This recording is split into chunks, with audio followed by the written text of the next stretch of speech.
everyone, good morning. Today is May 22. It's already 9:58 a.m. I just finished doing my usual morning routine. Of course, kasama doon yung paglabas ng aso, kumain ng breakfast, and nagpakain ng aso tsaka pusa since yun yung mga alaga namin dito sa bahay. And now, come along with me as I pack my stuff for a beach trip. Kumukuha lang ako guys ng idea through Pinterest. So, I'm currently using my brother's iPad. Since yung isa kong phone, lobat na siya dahil walang charger. Kasi yung kapatid ko, sinira niya yung charger niya. So, ayun, palit kami ngayon. Ginagamit ko yung tablet niya. Parang gusto ko dalahin yung isang phone para sa pictures. Since iPhone 10 yun, so baka may mga effects na parang digicam-ish or parang old film-ish yung atake niya. Going back, I use this app. Dito ako kumukuha ng mga ideas or like inspo. Like for example, may vacation kami. Dito, nag-search lang ako, beach vacation packing list. So, meron dito clothing, sun protection, of course. We need glasses, sunscreen, toiletries, electronics, health and safety. Of course, kailangan natin magdala ng medicines if in case lang naman, diba? Much better na mas maging ready. And beach footwear. Samahan nyo na ako mag-pack. Also, ito yung gagamitin ko, guys. Kasi yung maleta talaga na ginagamit ko, yung binili namin sa Singapore, dinala ni ate. So, ngayon, wala tayong maleta. Pero carry lang. May mga ganito naman tayong bags. Yung parang gym bags. Ito na lang gagamitin ko. This is from Victoria's Secret. And hopefully, makasya natin yung gamit or damit na dadalhin ko. Ito yung sa swimwears. Mag-check ako dito. I'll start first sa mga undies. Gamit ako netong isa.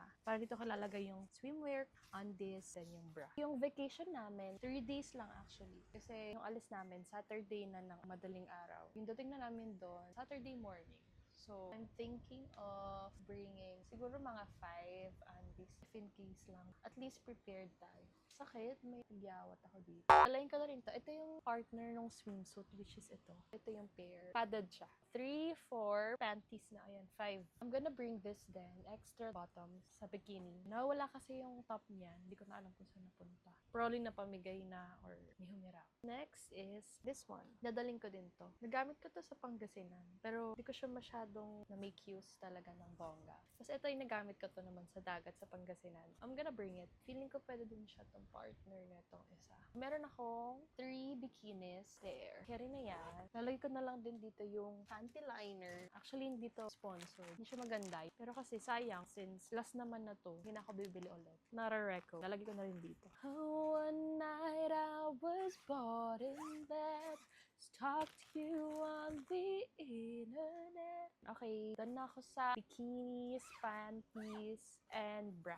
Dadalayin ko tong guys para hindi masakit sa leeg. And then, ito din, dadalayin ko to. Padded na din siya. So, di ko na kailangan mag-bra. Yun yung mga gusto kong damit ngayon eh. Yung may built-in bra. Yung mahilig kasi mag-bra. Wala naman ako ipabra dito, be. Charis. Tapos, dadalahin ko na din to. Bibigay ko lang to sa kanila. Ito yung nakuha namin from The Run. So, mga t-shirts lang naman to. Bigyan na natin sa mga taga-probinsya. Sa mga kamag-anakan. Meron kasi tayong dry calf. Meron tayong strepsils here.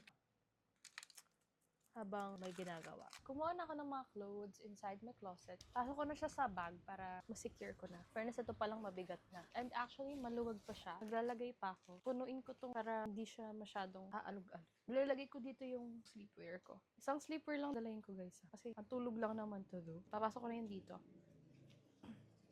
Tsaka para di na rin hassle kasi ayaw natin maraming dala as much as possible. Sabi nila mother, Saturday is like rest day lang. Bahala na kung saan mapunta. So inisip ko ito yung susuotin ko for Sunday kasi mag-church kami doon. Dainty dress lang ang atake natin. After that, magsa-swimming daw. Inisip ko, suotin ko na yung bikini ko na gagamitin. Tapos, I'm also thinking na ipatong to or ito yung i-cover up. Hindi ko alam kung ano yung ipapang cover up natin. I'm torn. Itong dress na to, hindi pa to nasusuot ever. Actually, hindi ko alam kung kanino tong dress na to. Kay ate, I think. So, ganito yung dress na to. Since di na siya nagamit, medyo nalukot na yung sa boobie part. Ganito siya.